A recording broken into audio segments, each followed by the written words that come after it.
Ano? Ubo ng ubo? Kakaano mo yan? Kakasend mo ng picture sa mga kaibigan. Buwan naman yung nana. Ha? Kakasend mo yan ng picture sa mga kaibigan mo. Oh my God, ako. Talaga. Pwede sabihin yan, walang pera.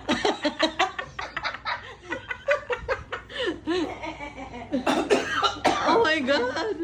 Wala talaga pera. Umuubo ba kasi? Walang pera. Lista? Maglilista na lang para maisip niyang may pera pa siya. Ano yung ubo niya, ma? Walang pera.